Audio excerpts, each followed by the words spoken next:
online courses with you. So today, for the first webinar, we are going to talk about an essential topic, which I believe has always... Sur le continent, c'est la question de la limitation des mandats sur notre continent. Et lorsqu'on parle de limitation des mandats, on vise essentiellement les mandats présidentiels parce que c'est le plus en vue et le plus susceptible, c'est le plus susceptible de subir les tripatouillages de constitution pour les prolonger indéfiniment. Et surtout, dans le cadre de la démocratie, on sait également que l'alternance au sommet de l'État est un attribut important. Et donc, la question de la limitation des mandats est tout aussi primordiale. Malheureusement, sur le continent, on sait que la pratique n'est pas toujours dans le sens de cette limitation des mandats pour garantir l'alternance au sommet de l'État. C'est pour cela que plusieurs organisations de la société civile, des organisations internationales, notamment Afrique TV, ont un engagement très fort en matière de promotion de la défense de la question de la limitation des mandats en Afrique. Alors, la question qui se pose également et qui sera au cœur de notre échange de cet après-midi, c'est quel est le rôle que les organisations de la société civile, notamment Africtivistes, mais comme d'autres organisations, just like Africtivistes and other organizations, can play in terms of limiting terms. And in that sense, we're going to proceed to a summary of the current situation. And we're going to ask for a few actors, such as youth organizations and international organizations, to introduce the subject. We have a bit less than an hour now to talk about this topic very briefly. And we would also like to give you the floor as participants to share and discuss with us. Eventually, we will have a Q&A session, but we would really like to hear your different contributions to such debates. In order to speakers for panelists, of which Professor David Doucet, he's the coordinator of the National Coalition. Let's turn the page in Togo, and they're in charge of advocacy for limiting presidential terms across the continent. We have seen that they are very active in the past few years. We also have Lidette Tadesse, who is the Vice Director of the European Center for Democracy Management, and she will talk about the insight. She will give us a bit of insight as to what international organizations do across the continent. We also have two other panelists who are maybe not as implicated in the subject, but can share very good insights, such as Alexandre Kibalet and Aubin Pavie, who is Chief of Direction for Information Technologies. So now that I have introduced the subject, I would like, oh yes, he is online with us. So the first question that I would like to ask you is, why does limiting presidential terms play an essential role in reinforcing democracy across our continent? Thank you very much, Mr. Tonton. Thank you. Ce webinaire qui nous permet, de mon point de vue, d'évoquer, de discuter autour d'une question qui est capitale pour la consolidation de la démocratie en Afrique. Il s'agit de la question de la limitation de mandats et effectivement, on peut se demander, mais pourquoi est-ce qu'aujourd'hui en Afrique, limiter les mandats peut rimer avec consolidation de la démocratie? Je pense que la réponse est simple. Il faut d'abord se remémorer le contexte de ces dernières années, marqué essentiellement par des stratégies nouvelles en vue de permettre une captation du pouvoir politique.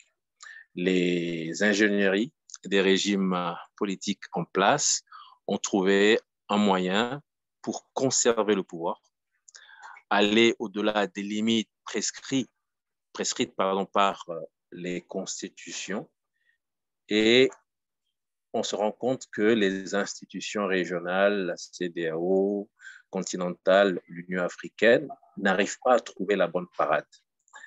Et ce qui est difficile à accepter, c'est que ces stratégies nouvelles de conservation, de captation du pouvoir politique induisent des conflits.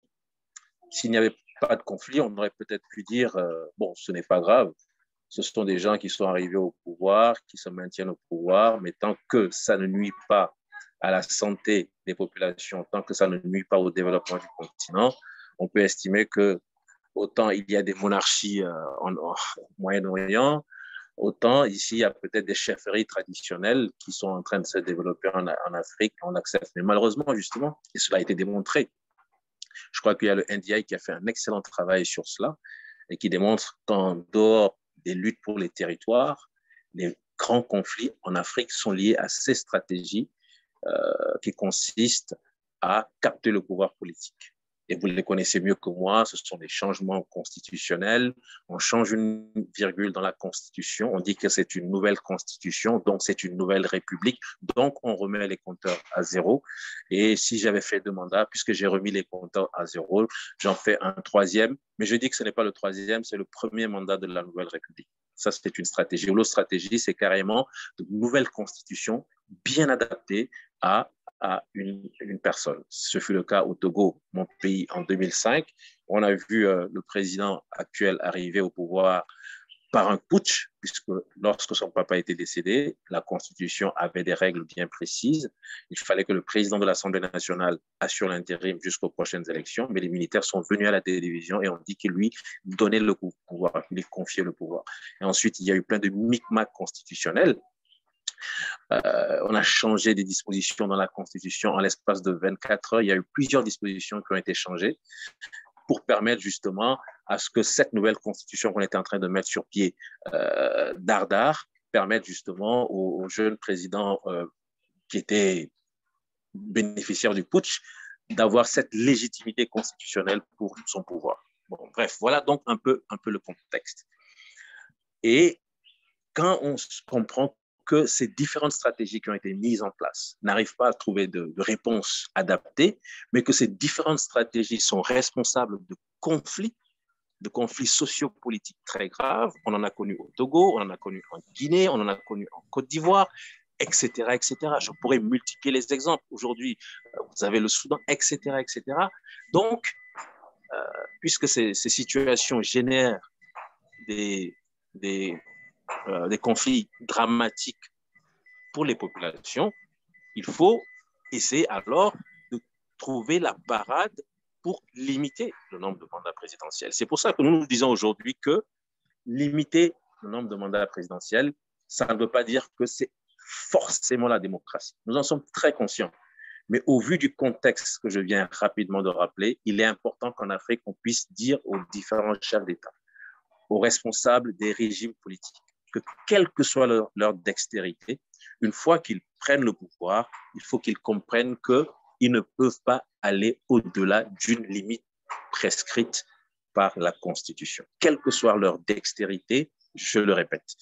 Et donc, c'est ce qui nous a amené à dire cela doit être notre cheval de bataille, la limitation du nombre de mandats présidentiels. Alors, les différentes actions, je ne sais pas si je peux en même temps enchaîner sur ça, puisque c'était la question. Oui, vous pouvez enchaîner sur ça, professeur Dosset, tout en nous faisant en même temps un peu un état des lieux, si éventuellement on peut dire quels sont les pays qui ont les meilleures pratiques, les bonnes pratiques aujourd'hui qui peuvent servir d'exemple en la matière, quel est l'état des lieux globalement sur le continent en matière de limitation des mandats, tout en parlant de vos actions évidemment. D'accord. Alors, en ce qui concerne l'état des lieux, j'avoue que je ne l'ai pas fait de façon exhaustive, mais il y a des pays qui sortent du lot. Et nous, habituellement, on distingue limitation des mandats africains.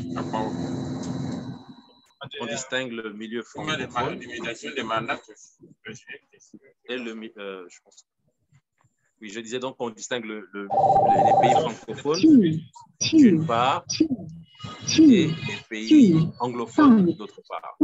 Parmi les pays anglophones, on a le sentiment qu'ils sont beaucoup plus en avance en ce qui concerne justement cette question d'alternance politique pacifique. Excusez-moi, professeur Dosset, excusez-moi. S'il vous plaît, si vous n'avez pas la parole, essayez de couper votre micro, s'il vous plaît.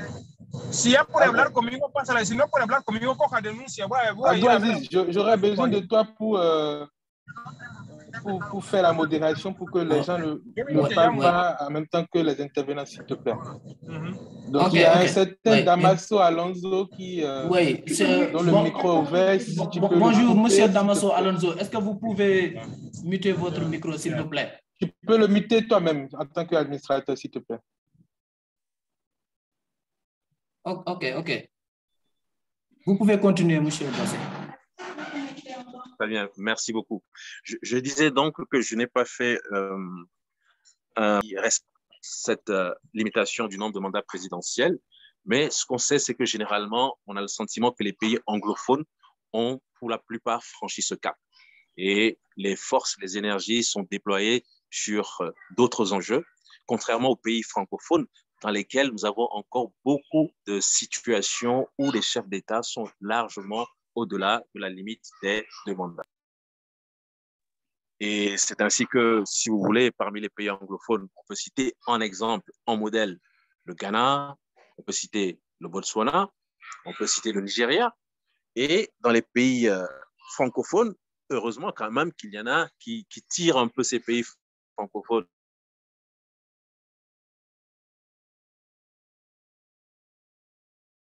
sentiment qu'il y a une velléité de faire un 3e mandat, le Sénégal reste quand même un phare, une espèce d'oasis de la démocratie ou de l'alternance politique pacifique au sein des pays francophones. À côté du Sénégal, je pourrais citer le Bénin. Maintenant, vous avez les pays lusophones, hein, le Cap-Vert, qui est franchement également un très grand modèle en termes d'alternance politique démocratique, pacifique. Et voilà un peu donc les quelques modèles que je pourrais citer. Alors maintenant, il nous revient à nous qui sommes à la traîne de ne pas accepter cette situation et de tout mettre en œuvre pour permettre justement que la question de l'alternance devienne une réalité dans notre pays. Moi, je suis au Togo et le Togo fait partie de la CEDEAO et c'est le seul pays de la CEDEAO à n'avoir jamais connu une alternance politique pacifique. C'est donc une espèce de tare et cela nous a amené à réfléchir à qu'est-ce qu'on peut faire. Qu'est-ce qu'on peut faire pour changer la donne? On s'est dit aussi que seul, en tant qu'organisation de la société civile, esselée dans ce contexte difficile, puisque quand les régimes mettent en place une stratégie de captation ou de conservation du pouvoir, les régimes mettent tout en œuvre pour restreindre l'espace civique, faire en sorte qu'il n'y ait pas de voix contestataire, faire en sorte qu'il n'y ait pas quelqu'un qui vienne dire aux populations, mais ce n'est pas normal ce qui se passe. Traficoter les There are no balanced institutions, so we don't have any resources. Donc, on fait tout pour restreindre l'espace civique et vous avez très peu la possibilité de vous exprimer et en vue justement d'amener les populations à comprendre la nécessité de cette stratégie de limitation du nombre de mandats présidentiels. Et donc, nous, on s'est dit, on ne va pas aller dans une stratégie où on sera esselé. Il faut une stratégie solidaire. Il faut qu'avec d'autres organisations de la société civile africaine ou peut-être internationale, on mette en place une vraie force organisationnelle, de la même manière que les chefs d'État je ne vais pas dire qu'il constitue un syndicat au sein de certaines institutions, mais il est certain qu'il y a une solidarité entre eux. Lorsque l'un se retrouve en difficulté, il bénéficie du soutien d'autres chefs d'État pour que cette stratégie mise en place afin de conserver le pouvoir puisse prospérer dans un pays, puis dans un second, puis dans un autre pays, etc., etc. Ça s'est vu au Togo. Le président Faure a bénéficié du soutien du président Alpha Condé. Et ensuite, On a vu Alpha Condé également s'inscrire résolument dans cette stratégie de troisième mandat et on a vu que ça a conduit la Guinée. Alors, je disais donc qu'il faut maintenant, à partir de là, qu'est-ce qu'on fait?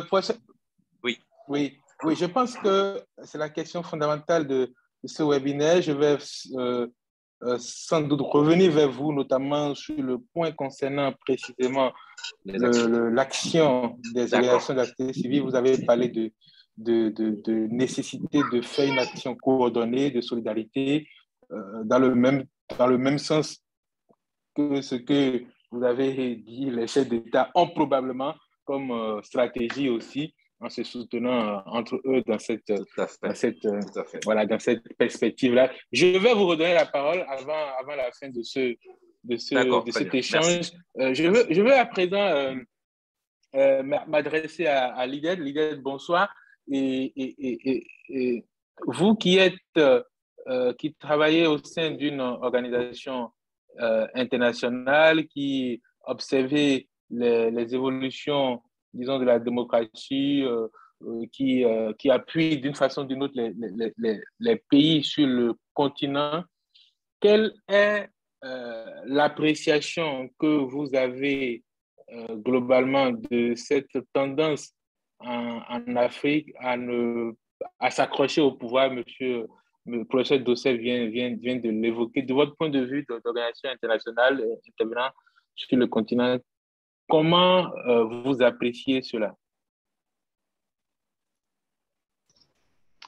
Thank you, Maurice. Merci beaucoup, Maurice. Est-ce que vous m'entendez? Yes, I can hear you. I think that everybody can hear you. You can go on. Okay. Thank you, Maurice. Merci beaucoup, Maurice. Bonsoir, everyone. So to answer your question, Maurice. Alors, juste pour répondre à votre question, Maurice, je pense que lorsque nous parlons d'acteurs internationaux et qu'est-ce qu'ils peuvent faire pour s'engager dans ce contexte de limitation de mandat, je pense qu'il y a plusieurs choses à prendre en considération avant de vraiment parler du rôle qu'ils pourraient jouer. Et je pense que tout d'abord, c'est très important de prendre en compte l'aspect de qui devrait avoir un rôle à jouer dans la limitation de mandat, qui devrait également s'engager auprès de pays afin que ceux qui sont en exercice, ceux qui manipulent les constitutions de manière légale ou non, et je dis légale vraiment de manière, je pèse mes mots quand je dis légal, et les différents acteurs aussi devraient être pris en compte lorsque nous parlons d'acteurs nationaux, qu'il s'agisse de la population, d'organisations de la société civile, mais également d'institutions et d'entités judiciaires et légales. Qui plus est, il faudrait bien sûr parler des communautés économiques régionales et continentales, telles que la CEDEAO, vous l'avez mentionné tout à l'heure, et l'Union africaine.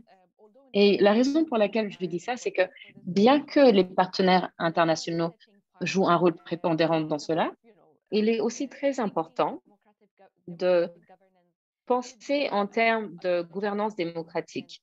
Et bien sûr, c'est un objectif auquel tous les pays devraient aspirer, qu'on parle d'Afrique de l'Ouest ou d'Afrique de l'Est, bien sûr. Et c'est un engagement qui a été pris par les anciens gouvernements. Et il y a plusieurs conventions, qu'il s'agisse de conventions d'Afrique, de l'Union africaine ou d'organisations régionales, plusieurs conventions ont été ratifiées. Et donc, cela fait partie de leurs objectifs généraux. Plusieurs de ces documents sont au niveau de l'Union africaine. Excusez-moi, j'ai du mal à entendre. Je pense qu'il faudrait peut-être couper le micro de Damaso. Alors, ces cadres régionaux tels que la Charte africaine pour la démocratie et les élections libres mentionnent les élections démocratiques, de la promotion de la culture démocratique et de processus démocratiques également. Mais malheureusement, cette convention ne pose pas de limitation sur les mandats présidentiels. Et bien sûr, malheureusement, le continent n'a pas encore, au niveau continental, hein, ou au niveau d'organisation sous-régionale, il n'y a pas vraiment de document qui légifère sur la limitation de mandat présidentiel. Donc, au niveau de l'Union africaine et des organisations régionales, il y a bien sûr un accord sur les principes démocratiques. Et si on se penche sur la grecque, sur la question de la grecque et vraiment le contexte historique de la grecque, ces discussions au niveau régional étaient plutôt autour des limitations et de savoir si tous ces pays-là, à la fin des années 90, devraient appliquer des limitations de mandat à travers tous les pays. Malheureusement, les États membres n'ont pas ratifié cette clause-là parce que, bien sûr, plusieurs États membres n'étaient pas d'accord d'avoir cette limitation au niveau continental. Mais lorsque nous regardons au niveau continental, au niveau de l'Union africaine, de la structure même de l'Union africaine, il y a une limitation de mandat en termes du commissaire de l'Union africaine. Donc, lorsque nous parlons maintenant des principes démocratiques, ils sont mis en œuvre par des acteurs continentaux, excusez-moi, et bien sûr, sur le niveau diplomatique également, il y a une pression sur les acteurs nationaux et il y a également des acteurs nationaux qui œuvrent à une culture démocratique. Mon deuxième point, lorsque nous parlons d'intervention ou le rôle d'acteurs internationaux, nous ne devons pas oublier qu'il s'agit inévitablement d'un processus politique. Au niveau de l'Union africaine, ce n'est pas nous ne parlons pas de certains contextes ou d'autres, mais il y a des politiques à cet effet. Dès qu'on essaye d'impliquer des acteurs internationaux et que nous avons des attentes pour ces acteurs-là, il s'agit vous vous impliquez sur un point de vue politique. Et la raison en est que la plupart des acteurs internationaux ou de ceux qui prétendent avoir des valeurs démocratiques et des politiques à cet effet ont d'autres considérations que ces considérations démocratiques-là. Il s'agit souvent de considérations commerciales ou sécuritaires, politiques ou de plus en plus géopolitiques. Donc, un pays ou des institutions comme l'Union européenne qui ont des considérations sur les droits de l'homme ou de politique étrangère, lorsqu'ils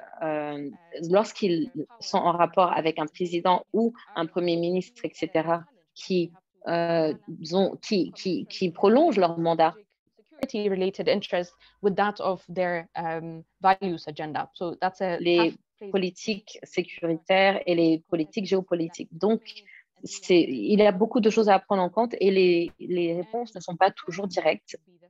Le troisième aspect, qui serait le fait que lorsque nous parlons d'acteurs internationaux, nous parlons vraiment d'un ensemble très diversifié. Certains acteurs internationaux ont vraiment des valeurs démocratiques à cœur et souhaitent façonner ou plutôt, si je peux me le permettre, vraiment insister avec certaines valeurs. Lorsque nous parlons, par exemple, de l'Union européenne en tant qu'institution ou de certains États membres de l'Union européenne, lorsque nous parlons de pratiques, elles ne sont pas tout le temps transparentes. Et le respect pour la politique étrangère dicte vraiment la prise de décision de l'Union européenne. Cependant, il y a d'autres acteurs internationaux tels que la Chine, l'Inde, la Turquie, etc., sont des acteurs très importants aujourd'hui, pas juste en Afrique, mais de manière générale à travers le monde. Et ces acteurs-là ne parlent pas nécessairement dans leur politique étrangère de valeurs diplomatiques, de valeurs démocratiques. Et ce que je veux dire, c'est que très souvent, il s'agit d'implications commerciales ou d'implications géopolitiques et ils préfèrent ne pas interférer dans les affaires internes des pays. souvent, elles sont très explicites sur cet aspect-là et parfois un peu moins, parce qu'il n'est pas très facile pour eux de prendre parti sur la limitation des mandats présidentiels. Et donc, d'une certaine manière, même nos discussions en termes de limitation de mandats présidentiels sont seulement applicables en termes d'agenda et de valeurs. Cela étant dit, surtout pour ceux qui mettent en œuvre et qui ont ratifié l'agenda de valeurs, ils pourraient faire trois choses. La première étant de soutenir, and we would like to please. Yes, three things, and we are going to ask Yes. Alexandre his point of view. Okay. So the number one is. Alors, la première chose est qu'il faudrait soutenir les institutions nationales, telles que les instances judiciaires et législatives. Le deuxième aspect serait de parler de la limitation de mandats dans le dialogue politique. Très souvent, les partenaires internationaux pourraient travailler à cet effet-là et vraiment s'assurer de la mise en œuvre de ces clauses-là pour ne pas être accusé d'hypocrisie. Et ensuite, il faudrait bien sûr impliquer les organisations de la société civile de manière participative et aussi s'assurer que les États ne font pas de pression sur ces acteurs-là. Et donc, ce troisième aspect-là est un peu compliqué. Et peut-être aussi, nous pouvons parler des acteurs internationaux en termes de... Ils devraient peut-être revoir leur participation avec les gouvernements. Si, par exemple, disons en tant que partenaire international que l'agenda est très important et que dans certains pays, il y a une violation de la limitation des mandats, alors peut-être que ces pays-là devraient revoir leur partenariat avec les partenaires internationaux et que les partenaires internationaux devraient insister sur le fait que leur partenariat est vis-à-vis des populations et non d'un gouvernement en place. Donc, voici un peu les différentes difficultés en termes de partenariat international.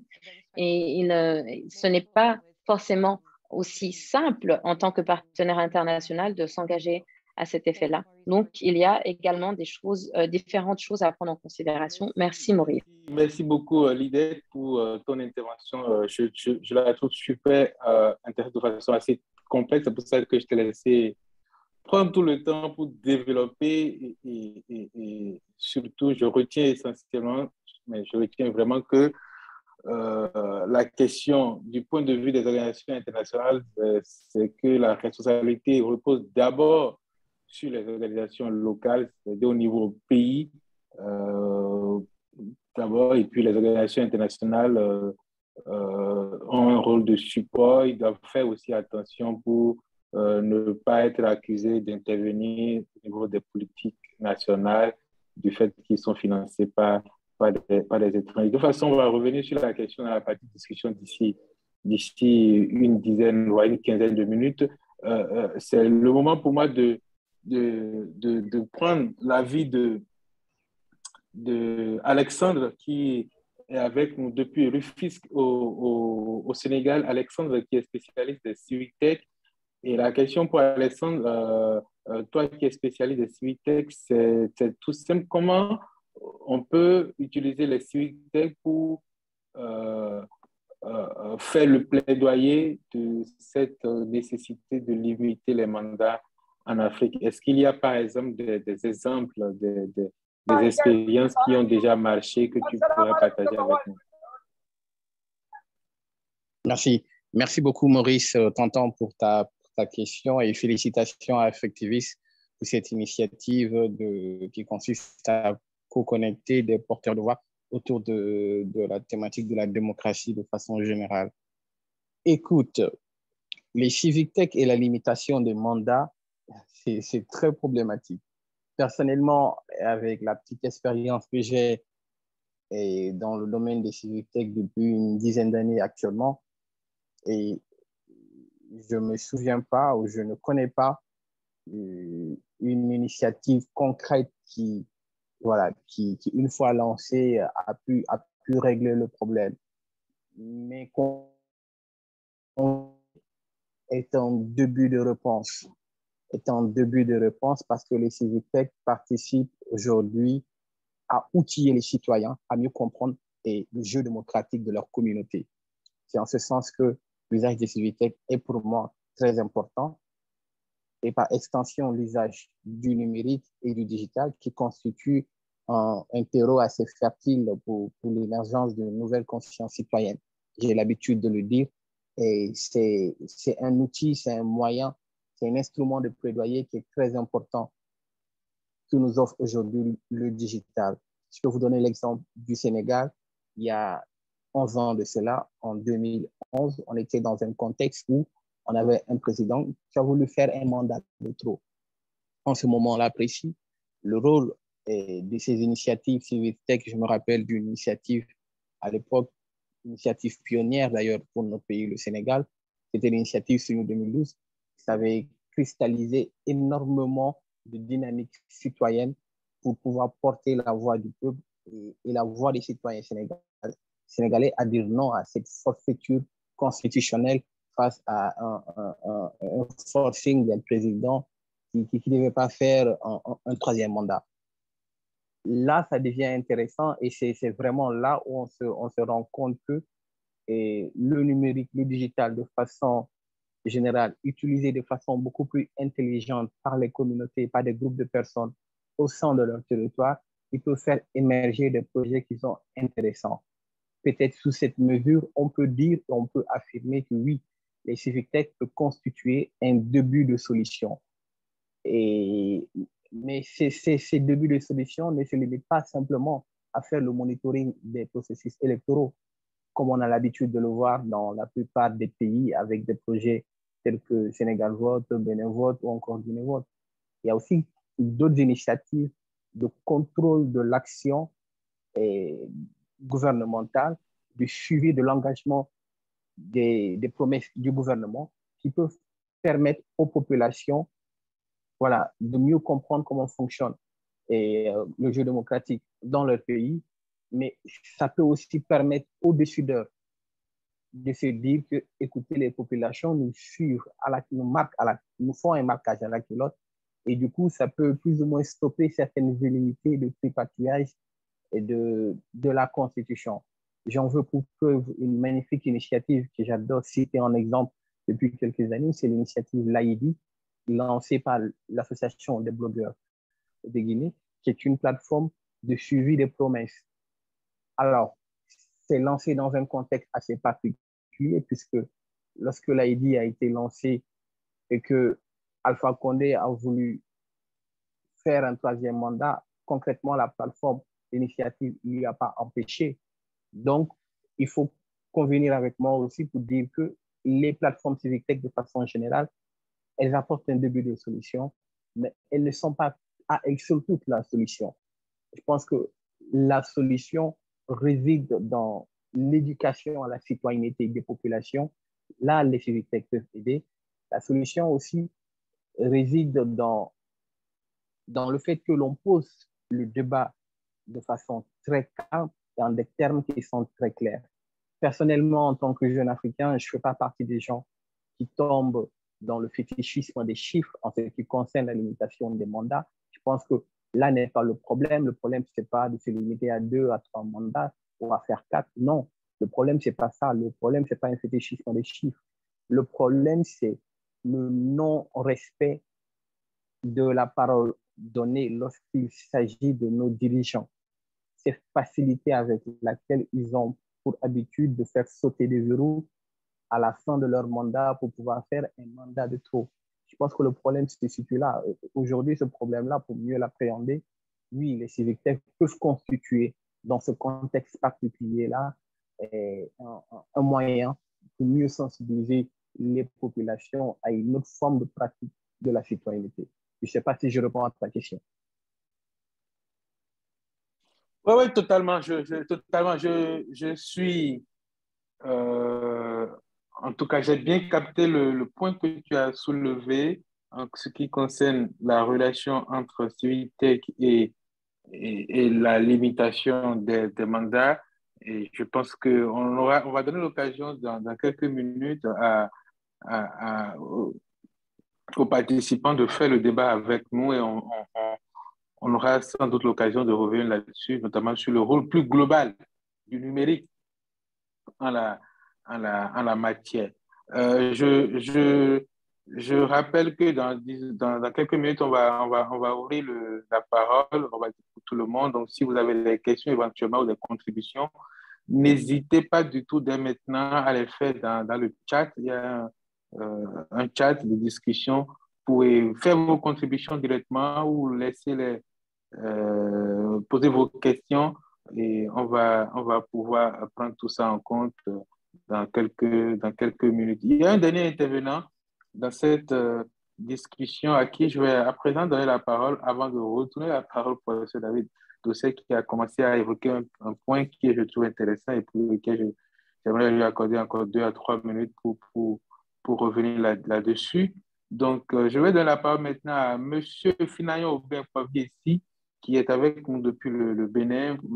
Lui aussi va apporter une lecture tout autre, un peu originale, on va dire, sur le sujet, parce que quand on parle de limitation des mandats, comme je l'ai dit à l'entame, on vise notamment les mandats présidentiels, mais lui qui est à une échelle locale, utilisant l'éthique pour la participation citoyenne, la question que j'aimerais poser, c'est de savoir est-ce que c'est un sujet qui, à une échelle locale, mobilise les citoyens, c'est-à-dire la limitation des mandats, à quel niveau ça mobilise les citoyens et comment, évidemment, vous qui êtes dans l'éthique, on peut utiliser l'éthique à une échelle locale pour pouvoir engager le plaidoyer pour la limitation des mandats. Bonsoir Maurice, bonsoir à tous et à toutes. Merci pour ce sujet que vous mettez en débat. Je voudrais déjà... Thank you for putting this debate on. Quand le professeur parlait tout à l'heure, il expliquait que le Bénin était aussi dans un système qui respecte l'alternance. Mais le problème est un peu plus profond parce que jusque-là, aucun président ne s'est levé pour dire qu'il veut faire un troisième mandat de façon ouverte. Mais à chaque fin de mandat, on a eu des suspicions. Quand Kérékou finissait son deuxième mandat en 2006, il y avait eu déjà en 2005, il y avait eu des appels au troisième mandat au point où on a eu le mouvement Touche pas ma constitution que Rekia Amadougou avait conduit. En 2016, avec Boni Yahi, on a eu la même situation. Il y a eu des soupçons de révision. We had the same suspicions with Boni Yahi, and in the end, they were not viable because the Constitution said that the article relating to the end of the second term is untouchable. But when Talon, the current president, wanted to have il y a une révision et cet article-là qui limitait le nombre de mandats a été révisé, pas dans le sens de permettre un troisième mandat de reste, mais plutôt de restreindre encore le nombre de mandats au président de la République. Avant, on disait que personne ne peut faire plus de 2 mandats. C'est-à-dire, tu fais un premier, tu fais un second, tu descends. Mais qu'est-ce qui se passe après? On n'avait rien dit. Donc, tu avais la possibilité d'aller te reposer un mandat, quelqu'un prend un mandat, tu reviens encore, tu fais 2 mandats. Mais avec la révision qui est intervenue en 2019, on a eu plutôt, comment on dit, on a eu une révision de l'article qui vient maintenant dire que vous ne pouvez pas faire plus de 2 mandats de votre vie. Donc, ce n'est plus que vous ne pouvez pas faire plus de 2 mandats. Mais là, c'est que quand vous êtes élu président, vous avez 2 mandats de toute votre vie. C'est 2 mandats que vous pouvez faire. Donc, on a encore resserré ce verrou-là à ce niveau. Maintenant, comment la question est ressentie au niveau local. C'est la même loi. Auparavant, avec l'ancienne constitution de 91, les députés sont élus pour un mandat de 4 ans. C'est renouvelable. Vous pouvez être député à vie. Mais avec la nouvelle constitution, vous ne pouvez pas faire plus de 3 mandats en tant que député. Mais sur la question locale, les maires, les conseillers locaux et conseillers de village, conseillers de communes, il n'y a pas de précision, il n'y a pas de limite. Donc, cette question-là est réglée au niveau supra, c'est-à-dire au niveau national, parce que même le député qui est élu d'une circonscription électorale est le représentant du peuple, de toute la nation. Donc, il n'appartient pas à une localité donnée. Ça veut dire que même là encore, c'est une question nationale. Quand nous revenons dans les communautés, moi je suis dans une commune où quand vous entendez des questions de mandat, c'est des questions politiques.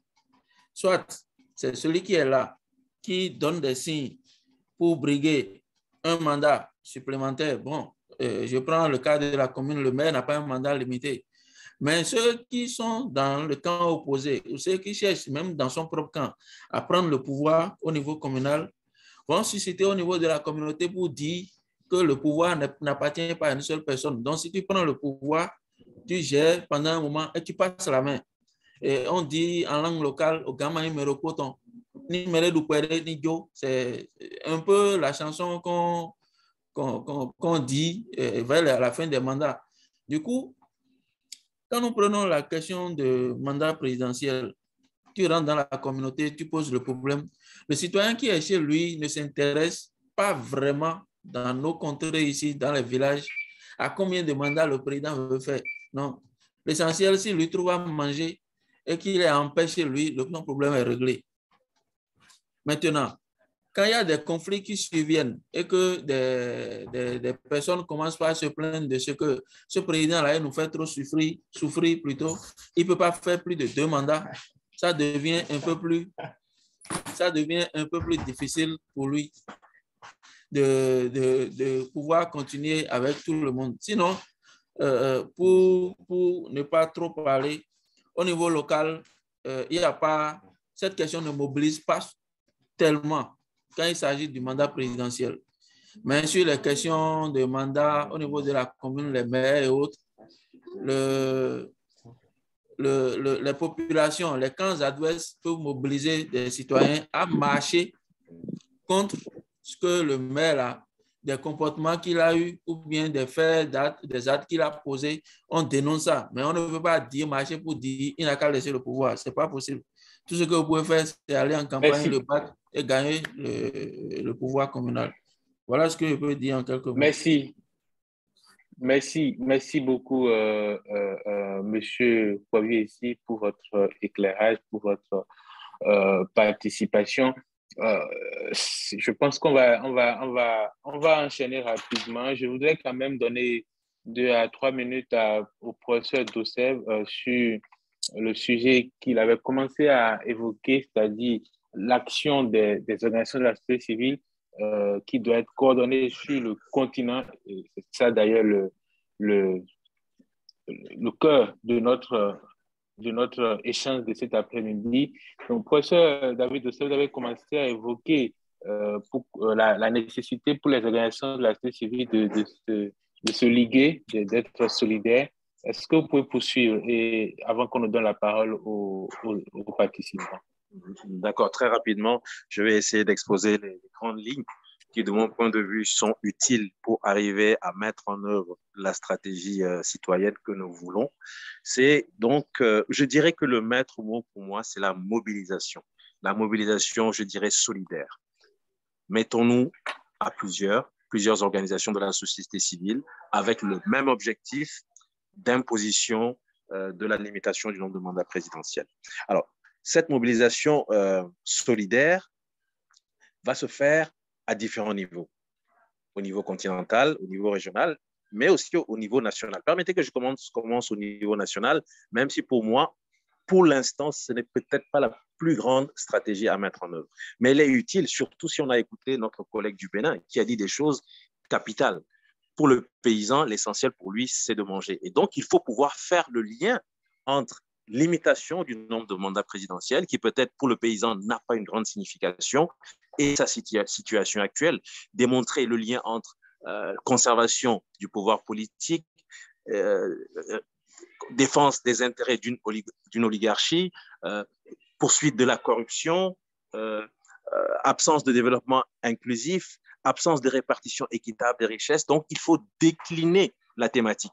Limitation du nombre de mandats présidentiels. Il faut décliner ça en plusieurs versions pour que le paysan, le menuisier, en tout cas le citoyen, quel qu'il soit, il ait le langage qui soit adapté à sa situation. Donc, au niveau national, il y a ce travail. Mais également au niveau régional, au niveau continental, nous devons mettre en branle tout ce qu'il faut autour de cette thématique afin de mobiliser les consciences. Et une fois qu'on aura pu mobiliser une masse critique de personnes, de leaders d'opinion, de citoyens autour de cette question et que cette question se retrouve partout sur les médias, les grands débats, les universités et autres, les grandes institutions que Madame avait citées tantôt, Union africaine, CEDEAO, etc., ces grandes institutions qui, elles, arrivent à mettre en œuvre l'alternance, seront obligées de revoir leurs textes et d'y inclure justement ce concept de limitation du nombre de mandats présidentiels. Et donc, pour moi, c'est ça la stratégie. Maintenant, les actions, elles sont innombrables. Ça passe par des campagnes, des conférences que l'on va organiser au niveau régional. Il y aura des sommets citoyens comme ce qu'on a fait à Cotonou l'année dernière. Il y aura des webinaires comme on est en train de le faire actuellement. Et on a parlé également de la campagne digitale. C'est vrai que jusqu'ici, on n'a pas un exemple qui ait démontré que la campagne digitale a eu l'impact suffisant pour faire changer les choses.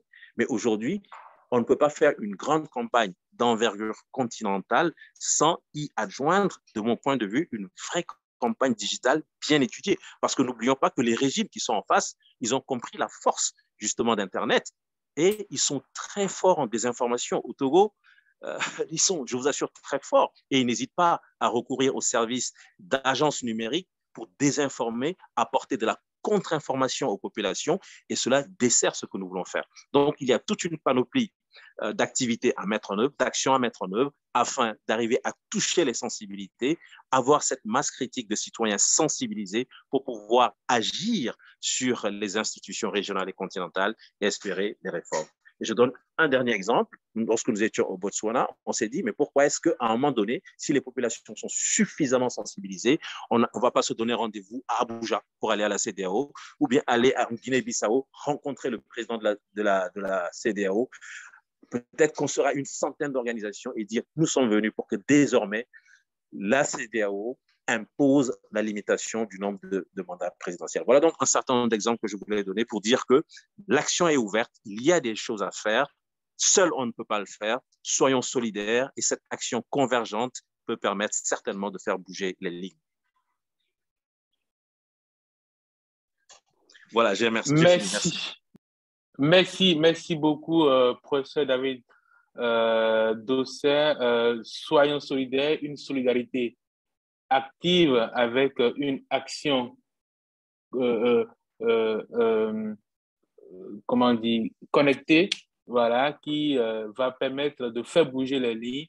C'est votre conviction et elle est très pratique aussi parce que vous parlez de déplacement jusqu'à Abuja et tout. Je pense que vous avez été entendu dans le cadre de ce webinaire.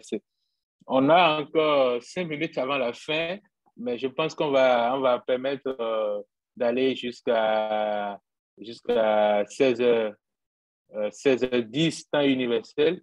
16h10 temps universel, le temps de permettre à un maximum de personnes de s'exprimer. Et je tiens à rappeler que vous pouvez directement mettre vos contributions dans le chat. J'ai déjà 4 personnes qui souhaitent intervenir et je vais leur donner la parole dans l'ordre que je vais citer, que je vais mettre dans le chat. 4 personnes qui ont manifesté la volonté d'intervenir. D'abord, Mahamat Moussa Abaka. Mahamat Moussa, qui a levé la main depuis très longtemps. Ensuite, j'ai noté Souaïba Ibrahim Mahaman. Souaïba Ibrahim Mahaman qui va intervenir. Renaud Fiacre qui va intervenir, et je ne sais pas qui a iPhone de Mac là qui veut intervenir, donc vous voudrez bien décliner votre identité. J'ai vu que vous avez levé la main, je vous mets dans la liste, mais si vous pouvez décliner votre identité, ça nous permettra de connaître qui vous êtes. En attendant d'arriver jusqu'à vous, je donne la parole à Mahamad Moussa Abaka pour 2 minutes. 2 minutes, soyez vraiment court et concis dans votre intervention. Vous avez la parole. Salut, bonsoir à tout le monde. Moi, c'est Mohamed Moussa Abaka depuis le Tchad. Donc, je suis suivi bout en bout de différents intervenants, puisque même si vous avez pris des exemples souvent sur l'Afrique de l'Ouest, concernant moi, je veux parler de mon pays, le Tchad. Nous, depuis 90 jusqu'à nos jours, il y avait eu des élections. Bien sûr, il y avait eu des élections, et ces élections ne sont ni libres ni transparentes. Et on sait très bien que ce sont des élections organisées, taillées sur mesure, et manu militaire, tout ça. Donc, moi, concernant les gestions ou les autres partenaires, je vais prendre le cas de l'Union européenne, de l'Union africaine, sur des événements récents dans notre pays. Nous, on est dans une phase de transition. We are in a transition phase right now. Pour organiser une élection libre et transparente. Et on a vu l'Union africaine, l'Union européenne, tous, au début, ils ont soutenu la transition. Ils ont dit ça va nous permettre d'organiser une élection libre et transparente. Et ils ont fait aussi des recommandations, soit disant que l'agent doit modifier la charte et ainsi mettre des organes crédibles permettant et inclure tout le monde pour organiser des élections. Jusqu'à nos jours, la charte n'est pas encore modifiée. Certains partis politiques d'envergure ne sont pas inclus, et donc on est dans l'impasse totale. Et moi, j'aimerais poser une question. Soulever quelque chose. Oui, allez-y vite à votre question, parce que vous avez épuisé vos 2 minutes.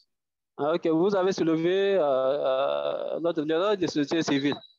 Moi, j'aimerais, est-ce qu'aujourd'hui, la société civile africaine est à mesure de se mobiliser sur l'ensemble du continent, puisque, à mon avis, l'unique solution, c'est la société civile. Sinon, les partenaires, que ce soit ou les institutions en Afrique, ne font pas grand-chose. Donc. D'accord, on a compris votre question. Je pense que Afrique TV a bien compris que le rôle de la société civile est très important. C'est pour ça qu'on a mis la question en débat. On sait que le rôle de la société civile est très important. C'est comment il doit se mettre en œuvre. C'est comment il doit se mettre en œuvre qu'on est en train de discuter. Je pense que peut-être vers la fin, le professeur David Dossé va encore prendre la parole sur ce volet-là, pardon. Je vais donner la parole maintenant à Souaïba Ibrahim Mahaman. Vous avez la parole, monsieur Souaïba Ibrahim Mahaman. Merci beaucoup, c'est madame, c'est pas monsieur. Toutes mes excuses, madame. Il n'y a pas de problème. Alors, avant de faire ma contribution, je voudrais présenter mes respects au professeur Dossé. Professeur, bonsoir. Et merci à Afrique qui ont rendu cette plateforme possible. Alors, moi, je pense... Merci. Alors, moi, je pense qu'il faut nécessairement que la société civile s'implique, parce qu'en ce moment, en réalité, c'est la seule force contre le pouvoir. J'ai remarqué au fait que les partis d'opposition, ils sont là en attente, ils attendent juste que la roue tourne pour pour prendre le pouvoir. Et en réalité, ils ne constituent pas une force d'alternance. Et aussi, ils n'ont pas de programme concret. C'est pour cela que vous allez voir, il y a plusieurs partis d'opposition qui vont même souhaiter un coup d'État militaire parce qu'ils estiment que c'est la seule possibilité pour eux d'accéder au pouvoir. Et donc, ce que moi je vais dire, la société civile doit s'impliquer et nous devons occuper l'espace public. Nous devons occuper l'espace public, nous devons occuper le terrain physique et numérique. Parce que vous avez constaté que beaucoup d'intellectuels, de chercheurs, d'universitaires et tous ceux qui ont de la matière pour contribuer au débat sur l'espace public, ils vont peut-être déserter les réseaux sociaux. Alors qu'actuellement, les réseaux sociaux sont l'espace d'expression privilégié. Mais comme il y a beaucoup de violence, le débat constructif n'est pas vraiment ce qu'il y a de mieux. Les gens ont déserté. Donc, moi, je vais dire, il faut occuper l'espace, il faut revenir, il faut prendre la parole, il faut discuter et offrir d'autres narratifs aux gens. Ça, c'est le premier point. Le deuxième point, et qui me semble le plus important, c'est l'éducation, l'information. L'éducation, c'est la première chose qui va nous permettre de changer. Il est vrai que ça va prendre du temps, ça va être long, mais appliquons-nous. Dès l'instant, il faut commencer. Il faut utiliser tous les canaux de communication nécessaires pour atteindre la cible. Et il faut aussi produire des études, il faut produire de la connaissance, il faut montrer tous les dangers de la malgouvernance. Il faut aussi dire, pratiquement toutes les crises, c'est parce qu'il y a eu soit coup d'État militaire, soit coup d'État constitutionnel. Et c'est tout ça qui va amener les crises. Vous voyez, toutes les crises que vous allez voir dans les pays africains, il y a toujours un début, qu'il y a un président qui ne veut pas partir, ou bien quand il veut venir, il va tout faire pour déstabiliser ce qu'il y a en place. Mais je suis consciente de la difficulté, au fait, d'une alternance, parce que si le président sortant, c'est lui qui contrôle l'institution qui organise les élections, c'est lui qui contrôle les forces de défense qui sont chargées de sécuriser les urnes, c'est lui qui contrôle la Cour constitutionnelle qui est là pour proclamer les résultats définitifs. Je suis consciente que c'est difficile, mais nous devons nous mettre, nous devons fournir un autre narratif aux jeunes, nous devons nous adapter à l'évolution de la société dans les outils de communication et nous devons créer des partenariats au niveau local, au niveau national, au niveau régional et surtout avoir une force importante de plaidoyer pour que les grandes sociétés, les grandes organisations internationales soient de notre côté. Voilà la contribution que je voudrais faire. Je vous remercie. Merci infiniment, Madame Souaïba, pour votre contribution. Je vais donner la parole à Renaud Fiacre Avlessi, qui nous suit depuis le Bénin. Je relis leurs commentaires dans le chat pour Joël Kouassi. Pour une bonne compréhension de la limitation des mandats et l'implication des populations, il faut impérativement leur faire comprendre l'impact positif que cette limitation a sur leur vie quotidienne auquel il serait contraire à ce processus. Abner Vuvungi estime que dans nos pays, les OSC sont plus souvent divisés du fait que même le pouvoir en place a ces OSC qu'ils montent juste pour avoir une voix contradictoire. Et je suis tout à fait d'accord avec cette lecture. C'est une réalité dans nos pays. Donc, je pense que c'est des éléments que nous devons prendre en compte. Renaud, tu as la parole. Oui, merci beaucoup. Je suis Renaud Fiacre Avlessi du Bénin. Je suis défenseur des droits de l'homme et membre d'Amnesty International. J'ai une question et une préoccupation ou une intervention à 3 volets. Ma question s'adresse au professeur Doucet. J'aimerais savoir si la limitation des mandats est un facteur ou est le seul facteur de la démocratie ou si la limitation des mandats n'était pas un enjoliveur de la démocratie. À présent, mon intervention. La société civile a un rôle important, mais quelque part, il faut reconnaître que la société civile est handicapée. La société civile est handicapée, premièrement, parce qu'elle n'a pas les moyens, en fait, d'exiger la limitation, parce que son action est dirigée vers une couche sociale qui n'a malheureusement pas le pouvoir de faire grandes choses. Parce que le pouvoir en place a les moyens politiques et les moyens financiers pour drainer la masse, pour drainer la population. Malheureusement, la société civile n'est pas la population. Et sur ce point, elle est désavantagée. Elle est désavantagée d'un second point de vue parce qu'elle est même perméable. Le pouvoir arrive à manier, à semer la zigzaner au sein de la société civile.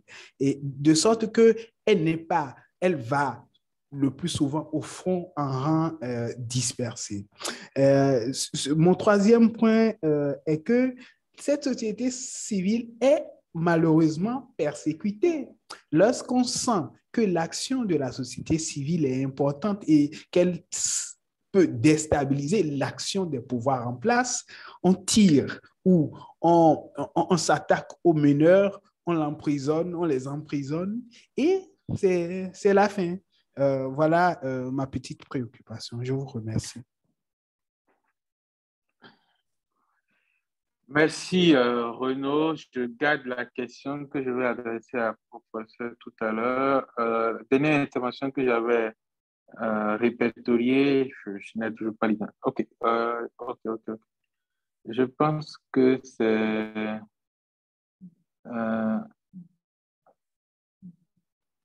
vous avez la parole. Je n'avais pas vu, je n'ai pas vu votre nom. Il y a quelqu'un qui a mis iPhone de Mac. C'est votre tour. Vous avez levé la main. Bonsoir, Bourima Soulou, je suis du Mali. Je suis le vice-président de l'association des blogueurs. Je suis aussi journaliste. Et voilà, on a participé à des formations affectives aussi. Donc moi, j'aimerais intervenir sur le cas du Mali. Comme Mme Swabo Ibrahim a bien dit, le problème des coups d'État et de la bonne gouvernance, c'est vraiment, moi, je relève pour le cas du Mali, c'est des partis politiques. Comme elle l'a dit, il y a certains partis politiques minuscules qui savent qu'ils n'arrivent pas au pouvoir quand il s'agit du bon ordre des choses. Donc, ils estiment créer des désordres pour que l'armée intervienne et nous avons cette malchance d'avoir une armée qui n'est pas très, très loin du champ politique. Depuis 1968, l'arrestation de notre premier président, jusqu'à maintenant, notre armée nationale est toujours près, très près même de champ politique. Un petit bruit, un petit désordre, une petite manifestation seulement, elle se met à l'ordre pour intervenir, pour dire voilà, on a intervenu pour ceci, pour cela et pour être au pouvoir. Et ça joue le jeu de certains partis politiques qui ne sont là que pour ça. Donc ça, c'est vraiment dommage. Et nous avons en souvenance, en 2012, Amadou Toumani Touré fait paix à son âme, le président démocratiquement élu, qui était à 3 mois du terme de son mandat.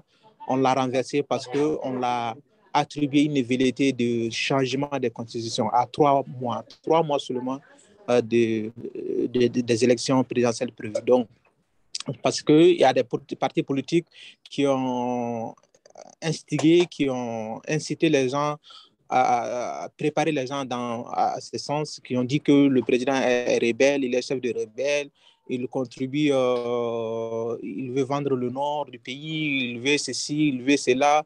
Donc, et les Maliens sont manipulés. Oui.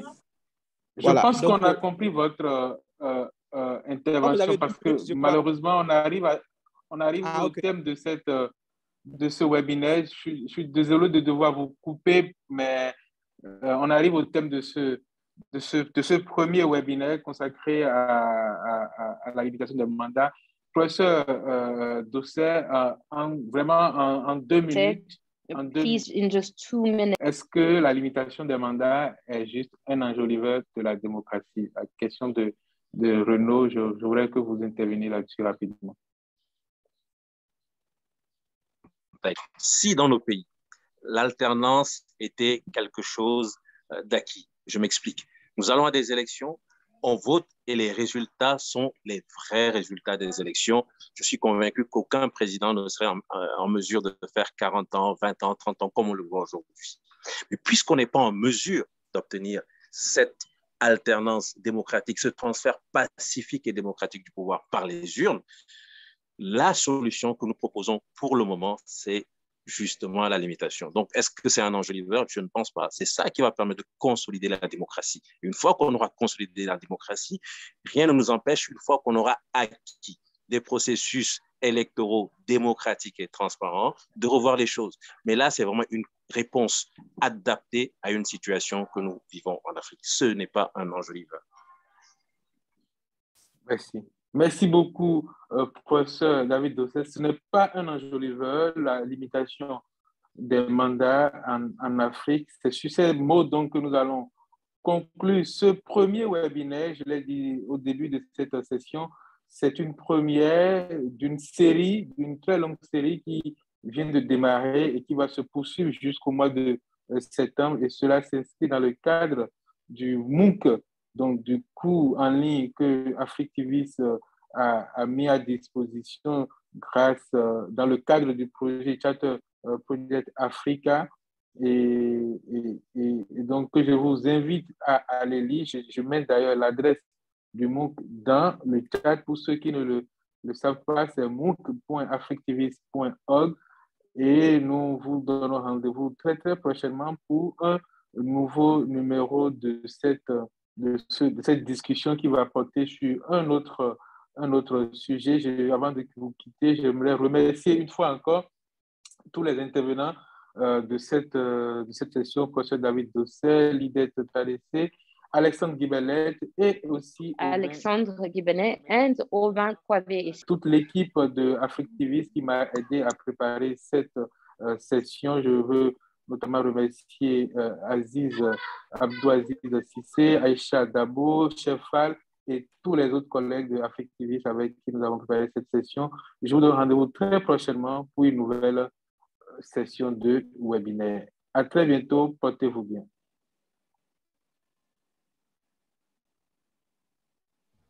Merci beaucoup. Merci à tous. Thank you, everyone. See you.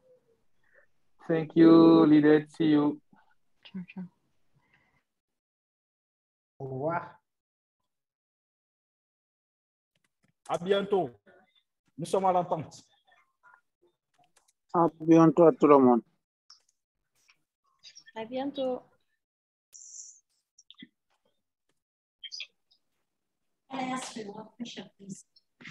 Bravo.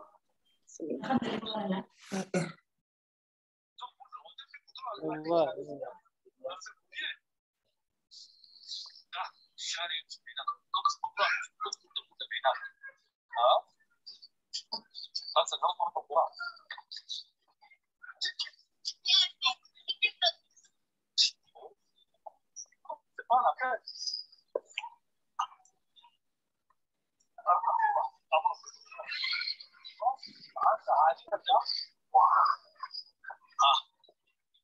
Tous ces petits bagages là, on a dit nous sommes des services.